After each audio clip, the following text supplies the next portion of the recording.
Devotee channel के लिए ये एक बहुत ही प्रभावशाली विषय है। कुछ मिनट की वीडियो के लिए आपको गहराई में उतरना होगा। यहाँ हिंदू धर्म ग्रंथों, विशेषकर गरुड़ पुराण और कठोपनिषद के आधार पर मृत्यु के बाद की यात्रा का विस्तृत विवरण दिया गया है। मृत्यु का क्षण, प्राणों का उत्क्रमण, द मोमेंट ऑफ डेथ। जब मृत्यु का समय निकट आता है तो मनुष्य की इंद्रियां सुस्त होने लगती हैं। गरुड़ पुराण के अनुसार व्यक्ति को अपने पूरे जीवन की घटनाएं किसी चलचित्र की तरह दिखाई देने लगती हैं। चेतना का केंद्र, प्राण सबसे पहले पैरों से ऊपर की ओर खिंचने शुरू होते हैं। यमदूतों का आगमन, पापी मनुष्य को डरावने यमदूत बड़े दांत और लाल आंखें दिखाई देते हैं, जबकि पुण्य आत्माओं को विष्णु के दूत या शांति का अनुभव होता है। अंगुष्ठ मात्र शरीर, शरीर से निकलने के बाद आत्मा एक छोटे अंगूठे के आकार की होती है, जिसे आतिया वाहिका शरीर कहा जाता है। मृत्यु के बाद के पहले 24 घंटे, प्राण निकलने के बाद यमदूत आत्मा को तुरंत यमलोक ले जाते हैं। वहां यमराज के सामने उसे क्षण भर के लिए खड़ा किया जाता है। पहला साक्षात्कार, यहां आत्मा को उसके पाप और पुण्य का कच्चा चिट्ठा दिखाया जाता है। पुनः पृथ्वी पर वापसी, इसके तुरंत बाद आत्मा को वापस उसके घर भेज दिया जाता है, क्योंकि अभी उसका अंतिम संस्कार और पिंडदान बाकी होता है। आत्मा अपने परिवार को रोते हुए देखती है, उनसे बात करने की कोशिश करती है, लेकिन कोई उसे सुन नहीं पाता। 13 दिनों का रहस्य, द 13 डेज रिचुअल्स। हिंदू धर्म में 13 दिनों के अनुष्ठान का गहरा वैज्ञानिक और आध्यात्मिक महत्व है।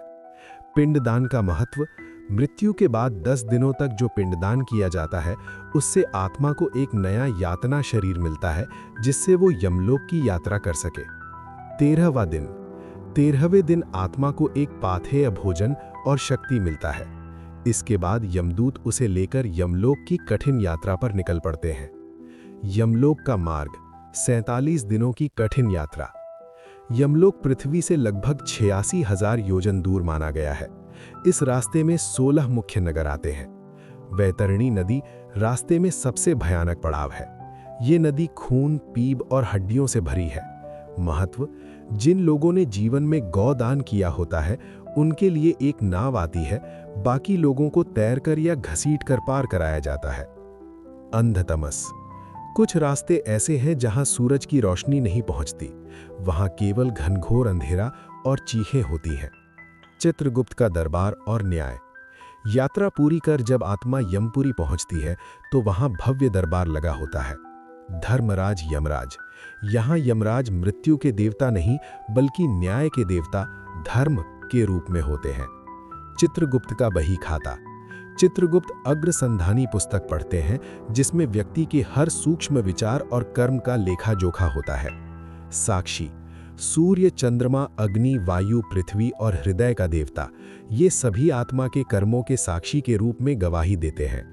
स्वर्ग, नरक और पुनर्जन्म, द फाइनल वर्डिक्ट। न्याय के बाद 3 स्थितियां बनती हैं। नरक, हेल, जिन्होंने अत्यधिक पाप किए उन्हें उनके अपराध के अनुसार अलग अलग नरकों जैसे तामिश्र, कुंभीपाकम में भेजा जाता है। यहां सजा काटने का अर्थ आत्मा को शुद्ध करना है। स्वर्ग, हेवन, जो अच्छे कर्म करते हैं कुछ समय के लिए इंद्रलोक या स्वर्ग जाते हैं, जहां वे सुख भोगते हैं। पुनर्जन्म, रीबर्थ, जब पुण्य या पाप का फल भोग लिया जाता है तो आत्मा को फिर से मृत्युलोक पृथ्वी पर भेजा जाता है। गीता के अनुसार 8,84,000 योनियों में भटकने के बाद फिर से मनुष्य जन्म मिलता है। मोक्ष, तब परम सत्य, भगवान कृष्ण भगवद गीता में कहते हैं कि जो मनुष्य अंत समय में केवल परमात्मा का स्मरण करता है, वो इन सभी चक्रों से मुक्त होकर मोक्ष प्राप्त करता है। उसे न स्वर्ग जाना पड़ता है, न नरक और न ही पुनर्जन्म लेना पड़ता है। वो सीधे विष्णुलोक या ब्रह्मलोक में विलीन हो जाता है।